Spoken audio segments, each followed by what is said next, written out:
Bismillahirrahmanirrahim. Assalamualaikum warahmatullahi wabarakatuh. Kembali lagi bersama saya Martini dari kelas Akuntansi Keuangan Perusahaan 3B. Di sini saya akan menjelaskan tentang transaksi-transaksi yang ada di perusahaan jasa dan perusahaan dagang. Nah, apa saja transaksi-transaksi yang ada di perusahaan? Mari kita bahas satu persatu. Yang pertama yakni perusahaan jasa. Terdapat karakteristik yang berbeda dari perusahaan jasa.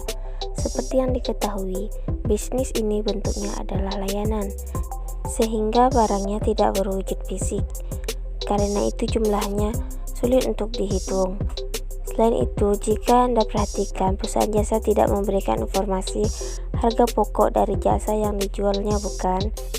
Berikut adalah jenis-jenis transaksi yang ada di perusahaan jasa. Yang pertama yaitu pembelian. Transaksi pembelian yang sering dan pasti dilakukan oleh perusahaan jasa yaitu berupa pembelian peralatan dan perlengkapan kerja. Untuk memberikan pelayanan yang baik dan memuaskan, maka perusahaan wajib menyiapkan peralatan dan perlengkapan untuk mendukung operasionalnya. Setiap transaksi pembeli harus dicatat dengan baik dan benar, karena dalam waktu ke depan, perusahaan akan mencatat transaksi lain yang berhubungan dengan transaksi pembelian yang dilakukan. Misalnya, pada saat ini Anda membeli mesin cuci, maka periode depan Anda akan melakukan transaksi seperti perawatan dan penyusutan. Jadi transaksi pembelian tidak boleh diabaikan. Yang kedua, pendapatan. Seperti halnya perusahaan lain, perusahaan jasa dibuka dengan tujuan untuk memperoleh keuntungan. Pendapatan dari perusahaan jasa yakni pendapatan dari layanan yang telah diberikan. Oleh karena itu, para pengusaha jasa akan selalu mencoba memberikan layanan yang terbaik, sehingga pelanggan merasa puas dan bisnis terus beroperasi. Transaksi pendapatan juga wajib dicatat dalam pembukuan perusahaan, baik dalam bentuk tunai maupun bentuk kredit. Yang ketiga, pembayaran beban-beban. Selain mengeluarkan uang untuk membeli keperluan seperti peralatan dan perlengkapan, untuk menunjang operasionalnya, perusahaan jasa juga mengeluarkan beban. Adapun beban-beban tersebut merupakan suatu kewajiban sehingga harus dibayar.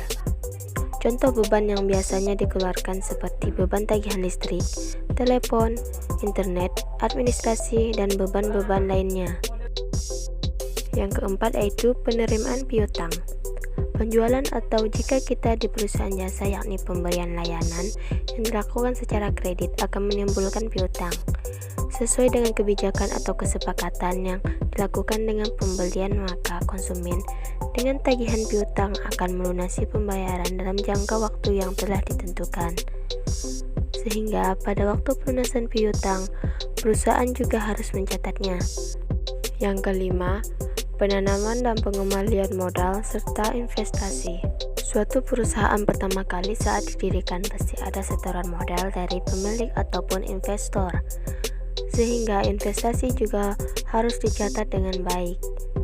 Apalagi jika dana atau modal yang diperoleh dari pihak lain. Dengan demikian pembagian hasil dan pengembaliannya jelas. Itulah 5 transaksi perusahaan jasa yang umum dilakukan dan perlu diketahui, sehingga Anda dapat menentukan pos atau akun dari setiap transaksi-transaksi yang terjadi secara benar. Dengan demikian Anda dapat mengurangi risiko kesalahan dalam pengelolaan keuangan. Jumlah dan jenis transaksi yang terjadi pada perusahaan jasa berbeda antar perusahaan, bergantung pada besar atau tidak lingkup operasional perusahaan. Perusahaan yang lebih besar tentu saja akan lebih kompleks dan banyak transaksinya daripada perusahaan dengan skala kecil. Nah, selanjutnya kita akan membahas tentang transaksi yang ada di perusahaan dagang. Perusahaan dagang memiliki sebuah pengertian, yaitu perusahaan yang bisnis utamanya membeli barang dari pemasok dan menjual lagi ke konsumen tanpa mengubah wujud barang. Salah satu contoh yang bisa ditemui adalah toko kelontong dan supermarket. Transaksi perusahaan dagang adalah suatu aktivitas perusahaan yang menimbulkan perubahan terhadap posisi harta keuangan perusahaan. Misalnya seperti menjual, membeli, membayar gaji, serta membayar berbagai macam biaya yang lainnya. Yang pertama, pembelian barang dagang. Transaksi pembelian barang dagang merupakan kegiatan membeli barang dari pihak lain baik toko, perorangan, maupun perusahaan. Transaksi pembelian barang dagang dibagi menjadi dua bagian, yaitu transaksi pembelian barang dagang secara tunai dan transaksi pembelian barang secara kredit. Pembelian barang secara tunai maksudnya pada saat pembelian barang secara tunai maka perusahaan membayar secara tunai kepada supplier atas barang yang telah dibelinya. Dan pada saat melakukan pencatatan pembelian barang dagangan dengan cara tunai dalam sebuah jurnal akan dicatat pada akun pembelian di debit dan kas di kredit. Pembelian barang secara kredit maksudnya perusahaan berutang kepada supplier atas pembelian barang dagang yang akan diperdagangkan kembali nantinya oleh perusahaan. Maka dalam melakukan pencatatan pembelian barang dagangan dengan cara kredit dalam sebuah jurnal akan dicatat dengan cara mendebit akun pembelian dan mengkredit akun utang dagang. Yang kedua yaitu retur pembelian. Pada saat transaksi perusahaan dagang membeli barang dan mendapati barang yang dibeli mengalami kerusakan atau tidak sesuai dengan pesanan, maka pihak perusahaan akan mengembalikan barang tersebut. Maka pihak pembeli berhak mengembalikan barang yang rusak tersebut kepada penjual.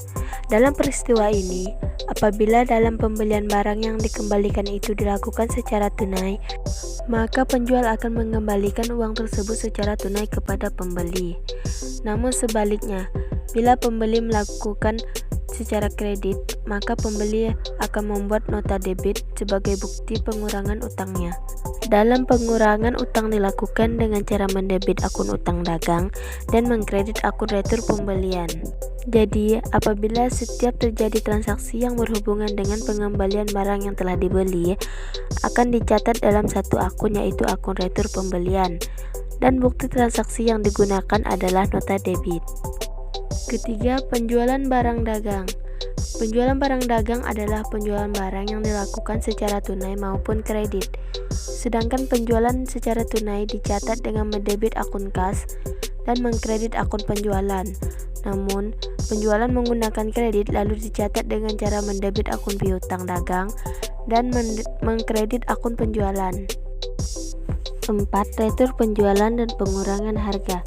Pada saat transaksi perusahaan dagang, retur penjualan dan pengurangan harga pada transaksi perusahaan dagang merupakan transaksi yang terjadi karena pengembalian suatu barang dagang yang rusak atau tidak sesuai dengan pesanan pembeli. Apabila penjualan dilakukan secara kredit, maka pencatatan akan dilakukan dengan cara mengkredit piutang dagang dan mendebit akun retur penjualan dan pengurangan harga. Namun, untuk penjualan yang dilakukan secara tunai, maka pencatatannya adalah dengan mengkredit kas dan mendebit akun retur penjualan dan pengurangan harga. 5. Potongan penjualan. Potongan penjualan diberikan untuk membuat pembeli agar segera membayar utangnya sebelum tanggal jatuh tempo yang ditetapkan. Dan potongan penjualan tersebut akan mengurangi jumlah piutang yang akan diterima saat jatuh tempo dan dicatat dalam akun potongan penjualan. Dan bukti transaksi yang digunakan berupa kwitansi atau bukti kas masuk. 6. Beban angkut pembelian. Dalam transaksi perusahaan dagang, beban angkut pembelian merupakan beban angkut pada barang dagang dari gudang pihak supplier ke gudang pihak pembeli yang akan ditanggung oleh pihak pembeli. Pada saat pelunasan pembayaran sudah dilakukan, maka akan diberikan potongan pembelian. Lalu transaksi beban angkut pembelian tersebut dicatat dalam jurnal dengan mengkredit akun kas dan mendebit akun beban angkut pembelian. Lalu yang ketujuh, persediaan barang dagang. Dalam transaksi perusahaan dagang, transaksi persediaan barang dagang merupakan jumlah persediaan barang dagang yang ada pada akhir periode tertentu. Nilai persediaan setelah dilakukan perhitungan secara fisik atau stock of name yang ada di dalam toko atau gudang, dan persediaan tersebut dicatat dalam akun persediaan barang dagang. Bukti yang digunakan adalah bukti memorial.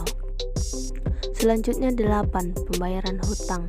Apabila perusahaan mempunyai utang, maka pembeli wajib melakukan pelunasan utang kepada pihak kreditor.